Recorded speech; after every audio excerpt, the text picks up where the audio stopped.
Bonjour, aujourd'hui je vais vous montrer comment dessiner de l'eau facilement. Alors en premier lieu, comme d'habitude, une ligne d'horizon. Donc une ligne droite et vite fait je trace un croquis en fait, une esquisse pour mettre juste en place un paysage qui va représenter la mer avec une plage et puis des rochers dans le fond et des collines et des rochers en premier plan avec quelques sapins et un arbre. En fait, on va mettre un petit paysage comme ça, très simple, en place. L'idée, c'est vraiment juste de placer les gros blocs de ce qui va constituer notre paysage. Et puis, en premier lieu, je commence par le lointain. Donc, dans le lointain, là-haut, on a vraiment des collines que je mets en couleur pratiquement juste avec une estompe. Une estompe en papier légèrement sali, en fait, c'est tout. Puis dans un plan qui est un tout petit peu plus rapproché, là je fais les premières collines, si on veut, qui sont quand même encore assez loin. Et là je les fais avec ma méthode de comment je trace des rochers, qui sont des vidéos que vous pouvez retrouver sur ma chaîne, en fait. Le truc, c'est de faire une forme aléatoire qui ressemble quand même à des collines et que je mets légèrement plus marquées que vraiment les collines qui sont tout au fond là-haut, que j'ai juste dessiné à l'estompe. Et là, je marque un petit peu ce qui peut être les flancs de mes collines en marquant un petit peu le dessus de mes collines. Et j'en profite pour mettre quelques rochers qui vont émerger de la mer, mais qui sont quand même assez éloignés, donc pas trop de détails. Et là, comme vous pouvez voir, pareil, avec mon estompe, je mets encore la suite des collines qui sont très très loin là-haut, à des kilomètres dans le lointain. Puis l'idée, c'est que ces rochers qui vont émerger de l'eau, ils feront un reflet dans la mer. Là, donc, j'utilise une gomme de précision pour gommer un tout petit peu vraiment ce qui est très très loin. Parce que ce qui est très loin, c'est comme de la perspective atmosphérique. Vous pouvez encore retrouver des vidéos sur la perspective atmosphérique sur ma chaîne. Quand c'est loin, c'est vraiment brouilleux, brumeux. Et plus je me rapproche, plus je ferai du détail. Donc je fais une sorte de paysage à l'italienne ou provençal, peu importe. Un paysage qu'on peut retrouver un peu partout sur la planète, dans lequel je suis les traits de mon esquisse, mais au fond, je dessine, donc je fais des parties de rochers. Je tâche de faire quelque chose d'attrayant. Et le dessus de mes rochers, c'est vraiment ma méthode pour faire les rochers, c'est-à-dire que je fais une surface assez plate au-dessus, et sur les côtés, vraiment comme si je faisais des sortes de cailloux, mais des cailloux qui, dans ce cas-là, sont assez grands puisqu'ils forment presque des semi-montagnes, des collines, quoi. Et je fais un peu un détail sur le bord de ces collines. Et là, je place tout de suite quelques sapins pour amener un petit peu d'attrait à notre scène, pour pas faire que des rochers. Donc là, des sapins, ça égaye tout de suite un petit peu. Vous voyez, je marque ça sur le profil de ces collines. Juste des sapins pas très détaillés, vraiment des sapins basiques. Encore là, vous pouvez retrouver sur ma chaîne comment faire des sapins, comment dessiner des sapins. Voilà, je continue. Donc là, je vais tracer ma plage. Alors là, on arrive vraiment sur le devant de notre dessin. Donc là, il faut commencer à s'appliquer quand même plus. L'idée, c'est qu'on va avoir en fait des vagues, voire des vaguelettes qui arrivent sur la plage. Et c'est ça qui va nous intéresser le plus puisque c'est vraiment le cœur du sujet. Le reste de notre dessin, c'est vraiment pour mettre en valeur notre eau. Et là, je dessine des rochers. En fait, je dessine des rochers pour vous montrer comment je les ferai se refléter dans l'eau. Et là, avec ma gomme de précision, je viens gommer au fur et à mesure ce qui n'a pu être vu, c'est-à-dire ce qui est derrière ces rochers. Toujours pareil, je fais le dessus des rochers plats et les côtés assez fragmentés. Et mon estompe, juste pour venir griser un petit peu le bord de mes rochers. Vous pouvez remarquer que Plus je suis loin, plus c'est du gris pâle, et plus je me rapproche, plus ça devient noir, parce qu'on voit de plus en plus de détails. Comme l'œil humain, quand c'est proche de nous, on voit beaucoup plus les détails. Et là, tranquillement, je commence à tracer un tout petit peu ce qui va être des vaguelettes. Alors, des toutes petites vagues. Encore là, sur ma chaîne, vous pouvez retrouver des vidéos qui vous montrent comment je dessine des vagues. Là, c'est vraiment des toutes petites vagues. Vraiment une mer légèrement agitée qui arrive et qui fait un son caractéristique quand les vagues viennent mourir sur la plage. Il y a un son de sac et de ressac, un son en général agréable à l'oreille humaine en fait. L'idée c'est de pouvoir un tout petit peu dessiner ce son, presque. C'est ça, c'est un peu l'idée. Puis donc je fais l'intérieur de petites vaguelettes, comme des tout petits tubes. Les tubes c'est vraiment les vagues dans lesquelles les surfeurs glissent. Et les tubes sont souvent marbrés, et au-dessus du tube, c'est de l'écume qui vient se refermer en faisant réellement un tube, c'est-à-dire que en fait on dessine un cylindre si on veut, l'intérieur du cylindre c'est la vague, et le dessus du cylindre c'est vraiment de l'écume. Vous pouvez retrouver ça sur ma chaîne très facilement. Et donc il y a comme une série de vaguelettes comme ça que je fais. C'est souvent comme ça, quand on est au bord de la plage, on voit une série de vagues qui viennent les unes derrière les autres finir sur la plage, sur les galets ou sur le sable. Et je fais ça jusque dans le fond. Comme vous pouvez voir, déjà mes rochers, qui sont un peu dans le fond, je fais légèrement leur ombre dans l'eau, ou leur reflet. Et toujours avec mon estompe, je viens estomper, je me sers beaucoup de mon estompe en papier comme ça, pour colorier en fait en gris mon dessin, pour donner des valeurs de gris à mon dessin. Et comme vous pouvez voir petit à petit, l'eau déjà se met en place, c'est-à-dire qu'avec les petits mouvements des vagues, notre eau se fait naturellement. Pour l'instant, elle reste simple, mais on va l'élaborer plus. Puis là, je viens dessiner les rochers qui sont vraiment presque les plus proches de nous. Alors je pars de forme simple, je suis toujours mon esquisse, et je pars de forme, vous allez voir, pour faire un rocher, souvent je fais un petit cube, et ce cube, je l'habille comme un rocher, ni plus ni moins. Comme je vous dis souvent, en fait, on peut dessiner tout à l'aide de cubes et de cylindres. Vous voyez un petit cube, comme ça, et qui va devenir un rocher. C'est comme ça que je m'y prends, des cubes qui vont devenir des rochers, dans ce cas-là, dans ce dessin-là. Et avec mon estompe, je mets les côtés de mon rocher à l'ombre. Le dessus, vu que le soleil est au-dessus, le dessus du rocher est au soleil. Et je fais des petites fractures dans le rocher, comme pour signifier que la pierre est légèrement fendue, comme tous les rochers du monde. Et ma colline, ou mes collines d'avant-plan, comme ça, c'est ni plus ni moins que des rochers grands, quoi. De grands rochers. Comme là, vous voyez, je suis encore en train de dessiner le coin d'un cube qui va devenir aussi un rocher de premier plan. Et puis juste avec mon crayon de papier, en creusant en fait des crevasses dans les rochers ou des imperfections dans le rocher, je m'amuse à dessiner des cailloux. Et toujours pareil, je reprends mon estompe et je viens mettre un peu de gradation de gris un peu partout. Là, vous voyez le cube que j'ai dessiné, simplement, je viens lui mettre des petites fractures et puis ça donne du rocher. Très très simplement. Faut pas chercher plus loin que ça, des rochers très simples.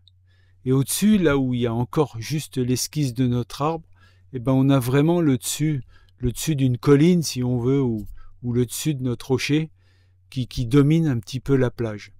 Et on peut imaginer que ce qu'on a vraiment devant nous, c'est du sable et notre plage. Donc, comme vous voyez, le paysage, c'est un paysage très simple qu'on a l'habitude de voir en bord de mer, souvent, une plage, des rochers. Là encore, vous voyez un cube, très simple, un rectangle, un parallélépipède si on veut, qui commence par 4 traits de crayon et qui va finir en rocher, ni plus ni moins. Vous voyez, je fais les bords irréguliers, un petit peu d'ombre, et c'est tout. Après, des rochers qui peuvent être un peu plus ronds, un peu cubiques, carrés ou de forme, peu importe les formes, ça fonctionne toujours. Et souvent, les rochers entre eux, ils se font de l'ombre. Un rocher de devant fait de l'ombre aux roches de derrière, et c'est ce que je fais sur l'arrière des rochers. Je marque beaucoup plus en noir, et comme ça espace un rocher d'un autre rocher, et ainsi de suite. Ça donne de la profondeur à notre dessin, et voilà. Donc, ce qui est intéressant aussi dans les dessins de nature, c'est qu'on n'a pratiquement que des matériaux nobles, de la roche, de l'eau, de l'air, du bois pour l'arbre. On n'a que des matériaux primaires, si on veut. Et le tout, c'est de les arranger dans un scénario plausible. Vous voyez, là, je mets quelques rochers qui pourraient émerger, quelques pierres. Là, le bord de l'eau, souvent l'écume qui vient finir sur le bord de plage. Puis petit à petit, je marque un petit peu plus mon eau. Mes vagues, mes vaguelettes, ma houle. Puis là, je fais le tronc d'arbre. Un arbre, alors une sorte de pin parasol, un arbre plus ou moins imaginaire, mais qui peut ressembler. L'important, c'est que quand les gens voient votre dessin, dans leur tête, ils se disent ça, c'est un arbre, ça, c'est des rochers, ça, c'est la mer, ça, c'est des nuages. C'est ça qui est important. Même si l'arbre, en fait, n'est pas classifié dans les sortes d'arbres qui existent. Là, on dira que c'est une sorte de pin parasol. C'est tout, des formes évasées comme ça, une espèce de parasol. Vraiment ça, des arbres comme j'ai pu en voir sur la Côte d'Azur ou ailleurs, ou dans des livres, ou dans mon imagination, peu importe. Un arbre, c'est un tronc, des branches et un feuillage. Et là, sous le feuillage, je mets de l'ombre. Plus tard, j'y mettrai un tout petit peu de vert. Et voilà, on aura un arbre. L'important, c'est que je vais mettre une partie de mon tronc plus à l'ombre, l'autre partie plus à la lumière. Et voilà, on saura lire que le tronc de l'arbre est rond, cylindrique. Voilà, donc je mets un arbre qui est penché un peu comme la tour de Pise, il penche dans le sens où le vent souffle. On peut imaginer qu'il souffle un fort mistral qui vient de droite vers la gauche, qui au fur et à mesure des décennies a fait pencher l'arbre, ou que la pente faite par la petite colline fait que l'arbre penche, peu importe, ça raconte une histoire. Donc une fois qu'on a nos rochers, ici je compte faire l'eau souvent quand elle est montée. En redescendant, elle dessine des petites formes qui laissent le sable légèrement humide. Et puis là, dans le sable humide se reflètent souvent les rochers. Et c'est ce que je suis en train de faire maintenant, avec l'estompe. Là, je place mon soleil et l'endroit où mon soleil va se réfléchir sur la plage, puis quelques nuages, juste pour symboliser le ciel. Et vu que je vais utiliser de la couleur, que je vais vous montrer maintenant, donc j'utilise ces crayons de couleur pour mettre quelques couleurs très très simples dans ce dessin pour qu'ils prennent un petit peu de relief. Donc là j'utilise un orange, un petit peu comme ça, un orange terre pour mettre autour du soleil, que j'estompe tout de suite. En fait, je mets vraiment un tout petit peu de couleur. Et comme vous pouvez remarquer, en dessous du soleil, en fait, je viens faire le reflet de tout ce qui est humide. Donc on peut imaginer qu'il y a des clartés dans le ciel que je viens rapporter sur mon eau et sur mon sable. Mais j'y vais doucement. Puis là, je prends du blanc et tout de suite, je vais placer mon soleil, vraiment blanc, et son reflet tout de suite en dessous. Vous voyez, j'imagine qu'il se reflète vraiment ici sur le sable. Il fait un gros reflet sur le sable en tirant vers le bas. C'est toujours comme ça que je fais un reflet, surtout que le sable est mouillé. C'est ça que je veux signifier. Et donc c'est orangé comme ça. Et ben c'est ça que je fais. Comme je vous dis souvent, il vaut mieux y aller doucement, en 10 couches, plutôt que d'appuyer trop tout de suite. Et là, j'étale un petit peu mon orange. En fait, mon paysage va être constitué surtout de cet orange qui irradie un peu tout mon dessin pour rester juste dans une gamme très limitée, c'est-à-dire cet orange, un peu de blanc et un peu de vert, c'est tout. Et là, je viens faire l'écume de mes vagues, en fait, qui est blanche. Et donc, vu que je peins sur un papier qui est gris un peu, tout de suite, mon blanc ressort. C'est pour ça que j'utilise du papier gris. Et je fais toute l'écume. Donc l'écume, comme je vous disais, c'est vraiment ce qui est au-dessus du tube de ma vague. C'est ce qui vient faire que la vague se replie sur elle-même en faisant de l'écume. Et puis là, je mets des traits aussi au premier plan qui sont, comme je vous disais tout à l'heure, quand la mer se retire, elle laisse souvent un petit peu d'écume sur la plage, et c'est ce que je fais. J'en profite aussi pour faire le dessus de mes rochers en blanc. Vu que j'ai fait leur côté ombré, gris, le dessus en blanc, ça fait rendre le dessin, je trouve. Là, je continue l'eau, donc c'est comme ça que je dessine de l'eau. Vous voyez, il n'y a pas la peine de mettre du bleu, vraiment. En fait, on comprend que c'est l'eau juste par son écume et le reflet du ciel en dessous, au même endroit en dessous. Et là, je prends du vert, juste pour mettre la partie un peu de mon arbre et un tout petit peu de partie de nature, d'herbage qu'il peut y avoir dans mon dessin. Et là, j'appuie pas trop parce que je veux pas saturer le vert, je veux pas qu'on voit que le feuillage de mon arbre.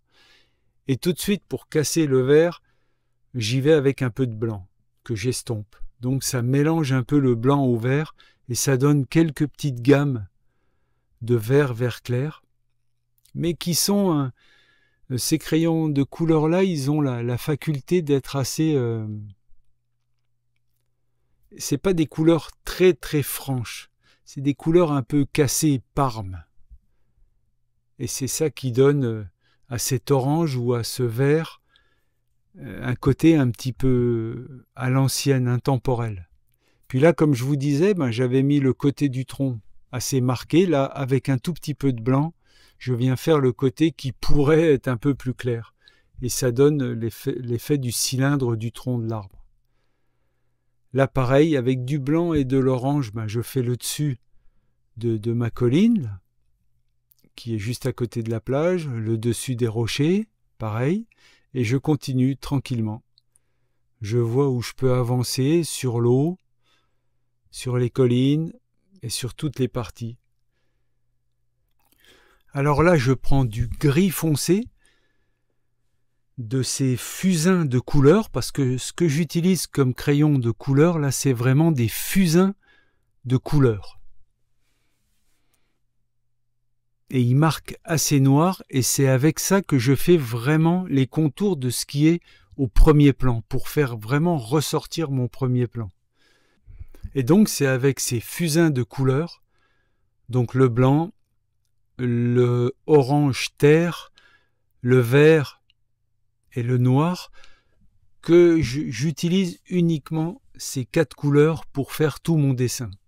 Et donc je mets vraiment le premier plan, comme vous pouvez voir en ce moment, les rochers, l'endroit où les rochers touchent le sable, ou les rochers entre eux, plus marqué que ce qui est au deuxième plan, et encore moins pour le fond. C'est-à-dire que le fond reste assez dans le flou, si on veut, gris vraiment pas très marqué, et mon premier plan est beaucoup plus marqué. Comme ça, on donne de la profondeur à notre dessin. Pareil pour les vagues, je marque un tout petit peu plus vraiment les vagues de premier plan et de moins en moins marquées pour aller jusqu'au fond de la mer. L'arbre aussi, je le marque quand même assez. Comme ça donne tout le côté droit ici du premier plan qui est vraiment bien marqué tant par la couleur que par la façon dont j'appuie sur mon gris foncé. Et petit à petit, vous voyez, on a notre dessin qui apparaît. Et donc le vert pour un tout petit peu ce qui est végétation, arbre. Et l'orange terre vraiment pour ce qui se reflète dans l'eau, sur le sable mouillé, un tout petit peu sur la colline et vraiment dans mon ciel. On peut imaginer que c'est la fin d'après-midi, que le soleil vit ses dernières minutes et puis que la journée tire à sa fin. C'est intéressant de rester cantonné à une gamme restreinte de couleurs parce que notre dessin, je trouve, prend un côté intemporel, pas saturé en couleurs. Il faut toujours, à mon avis, rester dans une gamme, si possible, restreinte. Comme là, l'envie, c'était vraiment ça, de dessiner uniquement avec de l'orange terre, un petit peu comme ça, juste coupé un petit peu avec du vert, et le blanc qui nous souligne tout ça. Et donc, ça peut donner l'impression que je repasse toujours sur les mêmes endroits, mais en fait, c'est pas ça, c'est que j'y vais petit à petit. Là, évidemment, la vidéo est un tout petit peu accélérée. Vous voyez, là, ici, très important, je mets une sorte de zone comme une marbrure qui fait souvent, comme je vous disais, les vagues qui sont reparties et qui laissent des petites traces d'écume au premier plan. Ça, c'est très important, je trouve, pour notre dessin. Et c'est ça, comme je vous dis, ça peut donner l'impression que je repasse au même endroit, mais c'est vraiment pas ça, c'est que j'y vais tranquillement, petit à petit, pour ne pas trop en mettre, mais malgré tout mettre assez de couleurs. Puis après ça, j'interviendrai sur le ciel, juste pour donner un petit peu de gris à mes nuages, et c'est ce qui conclura le dessin. Mais j'y vais tranquillement, j'estompe. C'est toujours un balai entre le crayon de couleur, l'estompe, un petit peu de gomme, pour venir équilibrer telle ou telle partie. Et surtout y aller doucement, tranquillement. Vous voyez là, juste avec mon estompe qui reprend un tout petit peu le crayon de papier des traits, je fais des nuages qui sont à peine marqués, parce qu'il ne faut pas trop marquer le ciel. Le ciel, c'est vraiment doux et fin, en fait. Les nuages, comme je veux les faire, je ne veux pas que ce soit ça qui l'emporte sur mon dessin. Il faut toujours faire attention dans vos dessins qu'il n'y ait pas une partie qui l'emporte trop sur une autre. Si c'est votre désir, à moins que vous vouliez mettre vraiment l'attention sur une partie de votre dessin. Mais moi, dans ce cas-là, c'est plus un ensemble doux qui pourrait marquer un moment de la vie.